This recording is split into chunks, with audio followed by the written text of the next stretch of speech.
So, Mr. Chip Keating, thank you so much for joining me on this podcast, this show, and just to talk to us at KSWO. How do you like being in Lawton?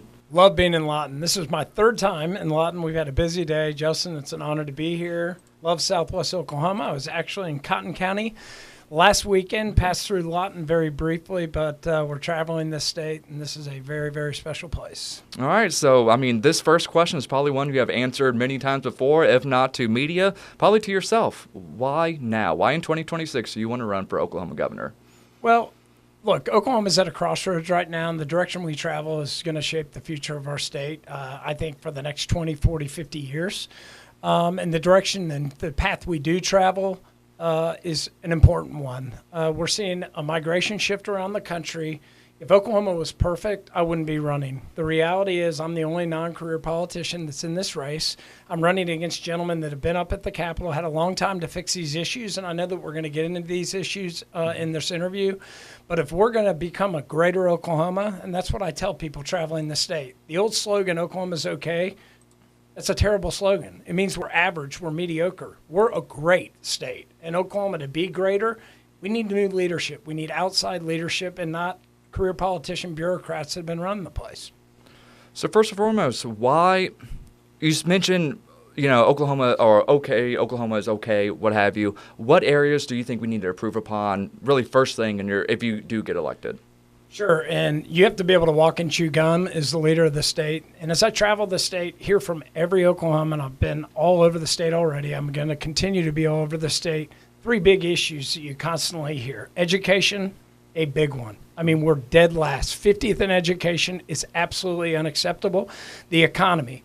Well, we can't control tariffs. We can't control interest rates as the governor of Oklahoma, but what we can control is tax modernization. The tax structure in the state of Oklahoma, county, city, state sales tax, has not been modernized since 1930. And then public safety is a big one. We have an illicit drug crisis that's going on all across our state. The CCP operates in our state. The Sinaloan cartel operates in our state. These are fixable issues. We need a courageous leader who's not office hopping, who's actually going to go fix these issues the way that our country was established. Come out of the private sector, go serve the state of Oklahoma, and go back to the private sector. And that's exactly what I'm going to do as the next governor. You mentioned public safety is one of the biggest issues in this race and just for Oklahoma right now. You emphasize on your website that you're the only candidate who's worn a badge. How does that experience as a highway patrol trooper and a former Secretary of Public Safety really get you ready for this job that maybe your opponents in this primary race do not have? Yeah, sure. I mean, I was a state trooper in Oklahoma from 2001 to 2005. I did it nearly 4 years. I worked the hoot shifts. For those that don't know the hoot shift, that's 8 to 6 in the morning. I've seen a lot of bad things that go on, unfortunately, in society. There is evil in society. I've put my hands on the very, very dangerous criminals that, frankly, are operating inside our state. We have foreign criminals now operating inside the state. To your point, you mentioned I did serve as Governor Stitt's Secretary of Public Safety from 2019 to 20. I agreed to serve 2 years for the state, and really this is where leadership and courage matters. I was a secretary when the George Floyd riots and civil unrest were really plaguing our great American cities this summer of 2020. Oklahoma, and President Trump referred to Oklahoma really as setting a standard of how to deal with it, where we saw the dumpster fires kind of begin in Oklahoma, the lawlessness, Antifa, bad actors coming into Oklahoma. We weren't, immune to it. They tried to come here. They tried to push back here, see what they could test in Oklahoma. And frankly, leadership around the state and some of the bigger cities weren't engaging with these protesters. The state had to intervene with the Highway Patrol, the National Guard. We hit back. We enforced the law. We're a law and order state. And we frankly ran them out of here, arrested 38 actors, bad out-of-state actors, held people accountable. We are a law and order state. We do back the blue. We aren't a defund the police state. That is craziness. It makes no sense. These blue state policies are wretched. This is what people are fleeing from. You're seeing migration shifts in the country. The Democratic Party and those policies are not what people want. The first order of government is to keep our people safe. And that's exactly what we did and I did as the Secretary of Public Safety with Governor Stitt. You mentioned in that answer the defund the police kind of movement on the far left side of the Democratic Party. I was watching, ABC, The View was on. Mamdani was on there, I think, today, talking about how he supports defund ICE. They're kind of switching it from defund police to defund ICE. How do you feel about that notion and just the state working with ICE to try to enforce immigration laws in the state of Oklahoma? Well, that's outrageous. I mean, what you're seeing in Minneapolis is just unbelievable. I mean, the Somali scandal, what they're trying to do, push back on ICE. A nation without a border is no nation at all. We had an influx in what the Biden administration delivered all across the country, and it's here in Oklahoma too. There are bad people that do not belong in this country. If you were to go to any other country and you're there illegal, you'd be arrested and frankly held accountable. We don't do that in Oklahoma. President Trump is doing that, or I should say in our country. President Trump is doing that. Unfortunately, you're seeing sanctuary cities, sanctuary states that are frankly going against the federal government. That is not what Oklahoma stands for. We are a nation in a state of law and order. We need to support the men and women of uniform. We are a nation of immigrants, and we should want immigrants to be in this great country, but they got to come here legally. And frankly, if you're here illegally and you're doing harm, like we've seen the Trinidad, the MS-13, a lot of the cartels, bad people, unfortunately, have been allowed into our country with no checks, open borders. That doesn't work. And so public safety is an important thing. Our streets, our communities, keeping our schools safe. And, we'll talk about the illicit drugs in our state, I know, in this interview, but this is crazy. We have to push back on this. We must push back on this, and we will push back on it. I will support the Trump administration. I'm a supporter of Operation Guardian. That is in conjunction on the state level with the Oklahoma Highway Patrol. We need more men and women, though, in the patrol. The patrol's short 400 troopers. We need these resources, frankly, to go tackle expanding problems in our state and get law and order back under control in Oklahoma. Why do you think we're under 400 in terms of the troopers? Do you think it's just a morale issue? Do they see the media talking about certain things? Why do you think that is? So I think there was clearly a morale issue in 2020-21. That was this political rhetoric. It never was in Oklahoma, but defund the police. I think you saw a lot of men and women not coming into the profession. Luckily, recruitment in Oklahoma, we don't have that issue. It has gotten harder to get officers, but frankly, the legislature hadn't funded it. And so this has to be a priority. We have to fund those pens. We have to get 400 men and women and the numbers up with the patrol, because the reality in this day and age, as we think about, I'm a big supporter of limited government, agency reform, wasteful spending, cutting it. And we think about what DOGE, and Governor Stitt's been doing that very early on before DOGE was a thing nationally. What DOGE doesn't apply to is Homeland Security and defense spending. Mm-hmm. Public safety is so important. As technology and advances in the state continue and in the country, to transpire, it's never going to replace the job of what a police officer does, or a trooper does, or a sheriff does. Good community policing, being proactive, being seen, black and whites are good deterrents, and that's a hands-on job, and we need to fill those pins. We are a law and order back to blue state, and I will be the most proactive pro-law enforcement governor for Oklahoma, and I'm certainly the most proactive pro-law enforcement governor candidate in this race. Along with that, you pledged to partner with ICE to create an annual cooperation scorecard for local law enforcement. What happens to Oklahoma sheriffs and police chiefs who maybe refuse to prioritize immigration enforcement? Well, I think, look, we are, this is a triple Trump state. President Trump won all 77 counties, all 3 election cycles here. And so this is Trump country. We have to hold these elected officials that are not doing the jobs that the citizens of Oklahoma want to be done. We need to expose them, and I will do that as governor. Now, along with illegal immigration, you want to eliminate in-state tuition for undocumented aliens. Has this been a major issue raised by voters, or is this more on principle for you? Well, I think it's clearly an issue. It's happened with some of our institutions in higher education. So any one of those, you should not receive those benefits and deprive, frankly, the folks that do need them, our our taxpayers in Oklahoma. So one case is one case too many. And so it's clearly, as I think about the role of being governor of Oklahoma, you got to be able to walk and chew gum. There's 100 things wrong in the state. As we're out on the campaign trail, the big 3 we hear about routinely from all the voters of Oklahoma are education, economy, and public safety. But we have to be able to do all these other things. I mean, we have a homelessness problem around our state. We have a mental health crisis problem around our state. And what are the causes and effects of these? What are the solutions to do these things? There's a lot of issues in the state that we have to address. The top three are going to be the ones that we're continually talking about on the campaign trail because, frankly, the voters, those are the big three in their eyes. Now, speaking of the homelessness, you said you want to clean the streets, enforce the law, and expand pathways to recovery. What does this look like in practice? Well, first, let's talk about the illicit drug crisis we have in our state. I think there's a cause and effect for everything. What's attributing to an increased mental health crisis in our state? What's attributing to an increased homelessness crisis in our state? A lot of it's addiction. What do we have a major problem with in the state of Oklahoma? It's illicit drugs. Oklahoma produced 77 million pounds of marijuana last year alone. That's 60% of all black market marijuana produced in the country. That is unbelievably outrageous. 2 million pounds went accounted for. 75 million pounds we have no account for. This is highly engineered marijuana. Some of it laced with fentanyl, high THC, creating psychosis and a lot of these mental health issues. This is not the hippie weed of the 70s. This is really dangerous stuff. We got to start with policing that. 1,300 grows in our state, many of which are illegal. 2,800 dispensaries.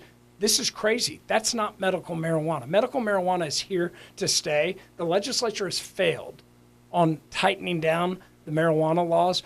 We can't sit back and turn our blind eye to this anymore because the very people that are operating this stuff are our enemies. These aren't drug dealers. These are cartels. The CCP, the Sinaloa cartel. I mean, fentanyl's being manufactured here in our state. It's not coming across the border and being smuggled into our state. It's being manufactured here. Enough's enough. The folks I'm running against have been in a position to do something on this, and they have failed miserably. And they're not going to fix the problem. One of the reasons I'm running. What kind of reforms can we expect to see as governor in terms of the medical marijuana industry? Are we talking just for growers? Or are we talking for those who are wanting to get their individual medical marijuana license to use marijuana? Sure. I mean, and I think if you look for a great example is Arkansas. I mean, our neighbor, to the east of us. Arkansas has 9 grows in the state and 38 dispensaries. We have 1,300 grows, 2,800 dispensaries. So, again, medical marijuana is here, right? The reforms we need, there's no doctor-patient relationship. I mean, frankly, these aren't pharmacies. It's a free-for-all. You can, get online and probably some telehealth doctor out of the country is going to talk to you for 3 minutes and you're getting a marijuana license. Oklahoma overwhelmingly rejected recreational marijuana 2 years ago. They didn't get the signatures on this ballot. I think there's some buyer remorse on this. So let's tighten it up. Let's look to other states that aren't having illicit drug problems. And I like to talk on the campaign trail. This is 2025, not 1907, not 1776. We don't need science experiments. Let's look to some of our other red states that are doing things right, and let's implement policies that we know work so we don't make mistakes. Do you get any pushback from those who have their medical marijuana license on the campaign trail when you bring up these issues, or do they largely agree with you? Well, I mean, look, again, I'm not against medical marijuana. Yeah. I'm against illicit drugs. So the pushback I might get is folks that are, frankly, in the illicit drug business. I don't mind getting that pushback. I don't want illicit drugs in our state. So nowhere have I ever come out saying that I'm against medical marijuana. So, no, I don't get any of that pushback. We need to tighten up what we passed. It was a very sloppy initiative petition that was written, and it's here to stay. Look, marijuana's here in the country. We're not going backwards. I mean, this is the new thing. Let's figure out a way to make it work here and not have, open season with, all the criminals running around and really taking advantage of our great state. Yeah. So last question regarding marijuana. Where's you mentioned kind of the back door is going out the back door. We don't know where this marijuana is going that the state is growing. Do you have an idea where this is going? Is it going to other states to get money in states where marijuana is illegal? Is it going down to Mexico? Where's all this illegal marijuana going? Yeah, I mean, it's hard to say. Generally, it is going to other states, clearly, but really, it's where the money going. I mean, the operatives here, the money's going back overseas, and it's being used to finance and do harm to us. I mean, these are not our friends; these are our enemies. It's clearly not being taxed. It's totally a black market underground tunnel system. It's just bad, and so we shouldn't allow our enemies to be operating, literally foreign enemies to be operating inside the borders of Oklahoma. All right, so let's transition now to education. Where does freedom, education freedom, or let's say the program, the parental choice tax credit program, where do you stand on that? Do you think it needs to be expanded, needs to come inward a little bit? Where do you stand on that program? Yeah, so I'm for more choice. I think we need expanded charter schools. But first and foremost, and the most important thing, you hear the state chamber talking about it. One of the biggest things that you're hearing on the campaign trail is this Mississippi Miracle. So the Mississippi Miracle, for your listeners, is an emphasis on literacy in K through 3, reading proficiency, phonics, literacy coaches. As we talk on the campaign trail, 0 to 10 you learn to read, 10 to 100 you read to learn. So where have we gone wrong? The Mississippi Miracle. They went from 50th in education to 17th. What irritates me, it should be called the Oklahoma Miracle. We passed in 2012 the Reading Proficiency Act, and in 2013, Mississippi adopted the same thing that we passed, but they held the line. And when I say held the line, first, second, third grade, there are benchmarks, no social promotion. If you can't read after third grade, you can't go to fourth grade. In 2014, Oklahoma, and 2 gentlemen I'm running against, voted to repeal the Oklahoma Reading Proficiency Act. And Governor Fallon at the time vetoed it, and they doubled down and voted to repeal it again. And so as we talk, I hear it's a big issue on the campaign trail. It's the biggest issue. When you're 50th in education, I think people are irritated. How could that be so? It's not a revenue problem. It's a spend problem. How are we allocating public dollars to education? 30% of public tax dollars are going to the classroom. 30%. That's crazy. Mm-hmm. We need more dollars directed to the classroom. The money is there for literacy coaches to make sure that kids read. And so I talk about what is really eye-opening to me. In 1990, when we think about incarceration and crime, Texas had an incarceration problem. And so they hired an outside consulting group, McKinsey, to come in and say, why are we having to build more prisons in Texas? So McKinsey went through everything they do and looked under the hood, state government. And you know what they came back and told the state of Texas? Children at third grade that are being socially promoted, that can't read going to fourth grade, you might as well build a prison cell for when they're 18 because they're going to be a tenant in the system. So do we want to invest in our kids on the front end or pay for it on the back end? We're paying for it now. And so whether you're destined for college, career tech, VOTech, every child in the state should know how to read. And we have to get back to that. So I have a 3-year-old daughter. Most beautiful little girl in existence. And so, thank you. Me and my wife, my wife especially, since she stays at home, she works with her constantly. Still, she knows how to write G's. She knows, phonics still. How much do you think learning to read is in the classroom versus the parents at home, or what happens at home? Yeah, and look, if we think about the poverty line, some of the parents are not going to have that support like what you all are doing as parents. Mm-hmm. And so, let's talk about Mississippi. Let's talk about Louisiana. Let's talk about Arkansas. Phonics literacy coaches, we have to fund that. They didn't have, any different problem than Oklahoma. Unfortunately, there is a below the poverty level. Those parents might not invest that time to read to their children. I read, before I was on the campaign trail, I have a 16-year-old, a 14-year-old, and an 8-year-old. And I read with my 8-year-old. My wife reads with my 8-year-old for 30 minutes every night. So there's no question. A lot of parents still do that, but they're not all going to do that. And so Mississippi, Louisiana, Arkansas, these are states, for the longest time, I've grown up in Oklahoma, been here my entire life. These are states that we used to point to that we are categorically and statistically lower than Oklahoma. And we were treading water, but we weren't dead last. Mississippi going from 50th to 17th through literacy, reading proficiency, funding literacy coaches, which are reading coaches, to do what parents won't do, it can be done.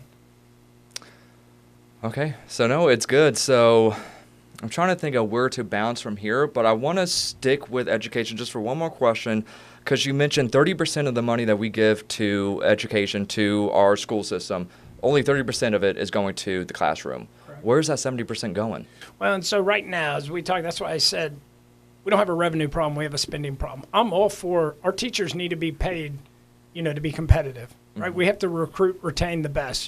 Teachers are the future for our kids, right? Just like I was a state trooper, you're not going into that profession. It's a selfless civil service profession, but we have to pay them appropriately. There's $2.2 billion right now sitting in carryover funds across 509 school districts. So in a business, we should be line item appropriated how we are telling our school districts to spend money. Right now, we do not do that. And so handing out a blank checkbook, no taxpayer would be for that. We should be directing why is not a much larger amount than 30% not going to the classroom. Why aren't we paying teachers more? The money's there to have these literacy coaches. The estimates are be between 70 and 90 million a year, implement Reading Proficiency Act, and to hire the specialized literacy coaches. I mean, they get trained existing teachers. Like, the money is there. We should, as taxpayers, demand, like you would do in anything else, where the money is going. Right now, it's a blank check. So $2.2 billion of that's sitting in carryover funds across all the school districts. So you mentioned taxpayers. One thing you want to do is eliminate that state income tax. How would this benefit the state of Oklahoma? Eliminating that, what would replace the revenue? Do we not need to replace? Are we in a good place? Just how would this benefit? Yeah, so obviously the income tax is the second largest revenue producer in the state of Oklahoma. So there has to be a plan behind it. You can't just eliminate the income tax and hope the revenue comes elsewhere. Like that's not a good plan. There are 10 states in the United States that don't have a state income tax. And so I mentioned science experiments earlier. We don't need to do those. And so there's multiple revenue models to do it. I think what we have to do, because county, city, and state modernization of comprehensive tax restructuring, we haven't done it since 1930.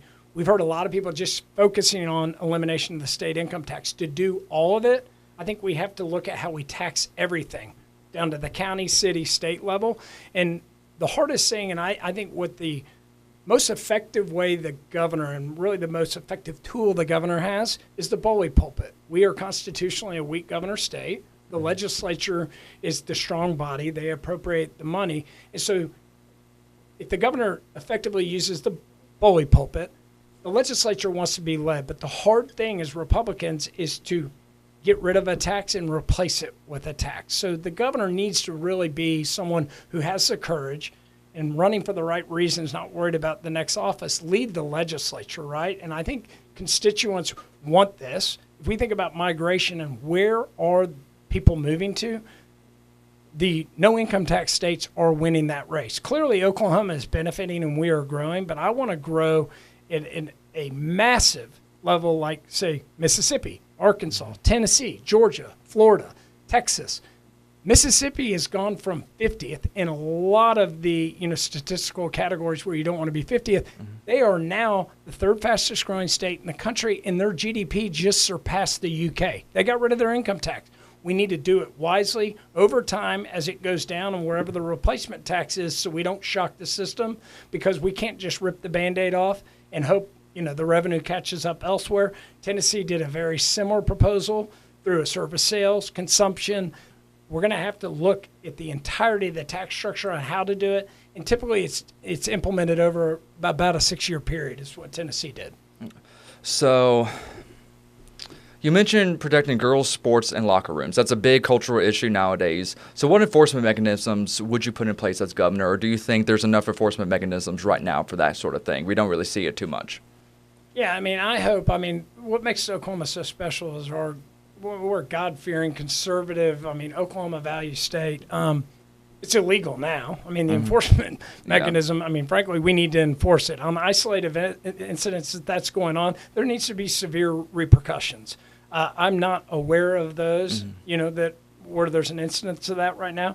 Severe repercussions means, frankly, holding them accountable as a crime. Maybe there's financial penalties, et cetera. But I think we just deal with those on a one-off basis when they come up. But that's not what we're doing in Oklahoma. Mm-hmm. Boys play in boys sports, girls play in girls sports. We're not having, co-ed locker rooms and co-ed bathrooms and all this crazy gender stuff that's going on around the country. This is Oklahoma. Mm-hmm. This is not Seattle, Chicago, Minneapolis, New York. We are not going to let that crap come to our great state. All right, so winding down now on this interview, why you, for those more strategic-minded voters, let's say, the Republican primary voter, obviously, why are you the best person to take to the general election? Well, look, I'm the only candidate who is an outsider. I've never held public office. All the other candidates I'm running against have a record. If they were going to fix the problem, I asked a simple question: why haven't they? I'm running against the former Speaker of the House, who held more power than the governor. Right? That's a very powerful position. I just talked about a dumpster fire of issues that are going on in the state. If he was going to fix the problem, wouldn't he have done it already? And I tell people, how are you different than the other candidates? Well, I can honestly tell. I'm running in a Republican primary. I am the only Republican. I've been a Republican my entire life. I've never voted for a Democrat. I've never given money to a Democrat. I've only voted Republican, only supported Republicans, and frankly, only written financial checks to Republicans. The two main opponents I'm running against cannot answer that the same way I am. Sounds perfect. And very last thing, what is one thing voters don't know about you that you want them to know?